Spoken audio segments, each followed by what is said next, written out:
Imposto, ninguém gosta, mas todos pagam. Por que pagamos tanto? Ansiedade, muitos têm, mas nem todos sabem. Por que existe tanta gente ansiosa? O programa Recorte de hoje traz as respostas para essas perguntas. Programa Recorte, aqui você vê o mundo com outros olhos.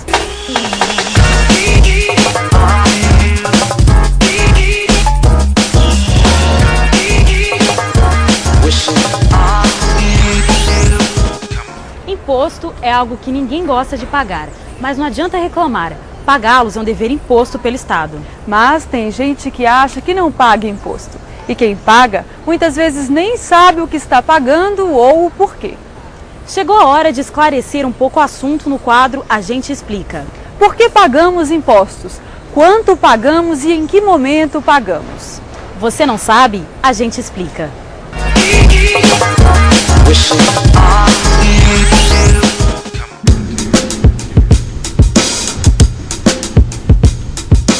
Em qualquer lugar do mundo, normalmente funciona assim.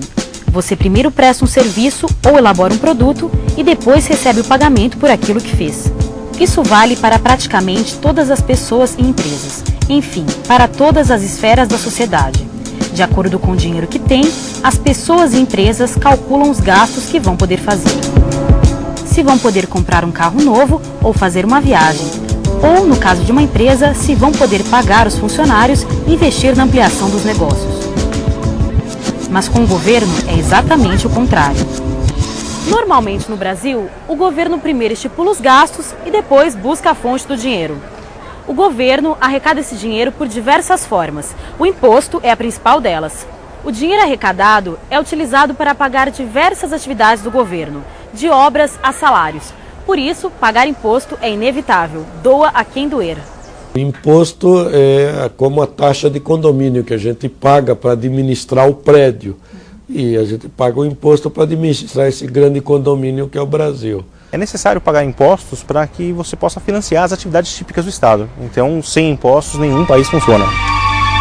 A criação dos impostos está ligada à necessidade de organizar a sociedade. Romanos, egípcios, britânicos, praticamente não existe civilização que não tenha inventado uma forma de cobrar dinheiro dos cidadãos para sustentar a sua grandeza. A origem dos impostos está diretamente relacionada à origem do Estado. Os homens abrem mão de sua liberdade para ter ou mais segurança ou para usufruir dos benefícios de se conviver na sociedade. A partir daí, você precisa sustentar aquele Estado que vai dar essa segurança e que vai garantir esses benefícios da vida em sociedade. A cobrança de impostos também está relacionada ao poder. A história mostra que diversos países colonizadores cobraram impostos como forma de dominação. Os impostos foram a causa de diversos conflitos. Até no Brasil, a Inconfidência Mineira e a Guerra dos Farrapos tiveram na sua origem a indignação contra a cobrança de tributos. No tempo do Brasil colônia, a tributação era alta. A gente tinha o quinto, que era o equivalente a 20% do que se arrecadava de ouro. Daí aquela expressão, o quinto dos infernos, que era o dinheiro que ia lá para Portugal. Aliás, é bom diferenciar. Taxa é um valor cobrado por um serviço, como taxa do lixo, por exemplo. Imposto é um valor cobrado sem a contrapartida de um serviço. Tributos é o nome dado a esses tipos de cobranças. Mas sobre que tipos de atividades recai a cobrança? Os impostos podem mudar de país para país, mas existem tipos básicos de impostos que podem ser comuns para todo mundo. Tradicionalmente, a tributação recai sobre renda, propriedade, produção e consumo.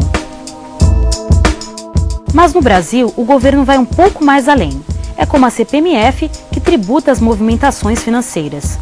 Tributamos com a CPMF a simples movimentação do nosso próprio dinheiro e tributamos o próprio investimento. Quem vai construir uma fábrica, quem compra uma máquina para produzir, já começa a pagar imposto antes de começar a produzir. É como você podar a árvore antes dela dar os frutos. Quem não declara imposto de renda costuma ter a impressão equivocada de que não paga muito imposto.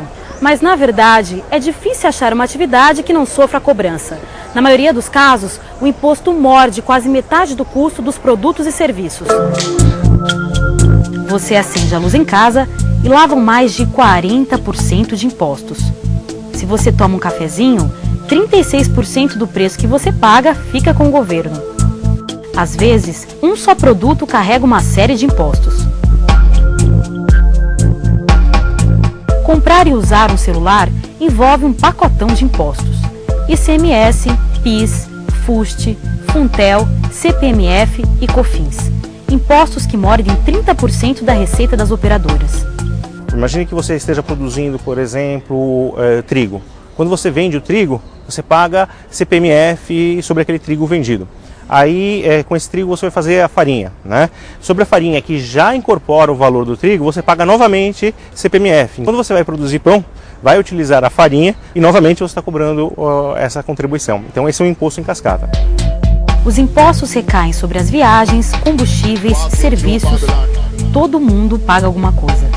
Muita gente acha que o governo está dando de graça aqueles serviços como educação, saúde e segurança, então não reclama da péssima qualidade do serviço, porque acha que é o pai generoso que está dando aquilo para ele. Na verdade, todos nós pagamos por esse serviço e pagamos muito. No centro de São Paulo, a Associação Comercial de São Paulo mantém um impostômetro, um marcador que registra a quantidade de impostos que o governo arrecada. Nos últimos tempos, a cada ano, antes de terminar o primeiro semestre, a conta sempre bate nos 500 bilhões de reais. A pergunta que fica é óbvia: não estamos pagando imposto demais?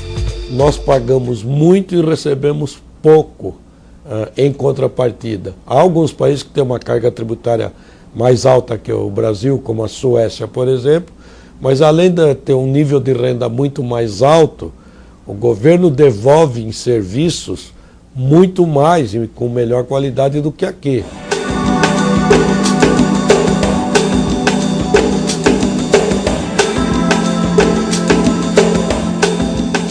Um dos grandes problemas aqui da tributação é um problema da distribuição da carga tributária. Imagine, por exemplo, aquele assalariado que tem lá a contribuição retida na fonte, quer dizer, ele não pode escapar do imposto, ele sente que está pagando muito imposto. Mas vira e mexe, a imprensa reporta que não necessariamente as grandes fortunas do país são os grandes pagadores de impostos, né? Então existe um problema de distribuição da carga tributária.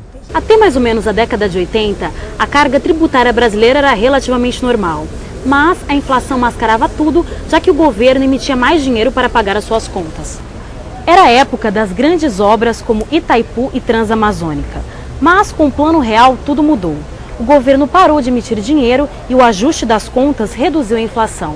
Mas os gastos continuaram, gerando uma enorme dívida pública. Os especialistas são unânimes. Este é o grande combustível da atual carga tributária.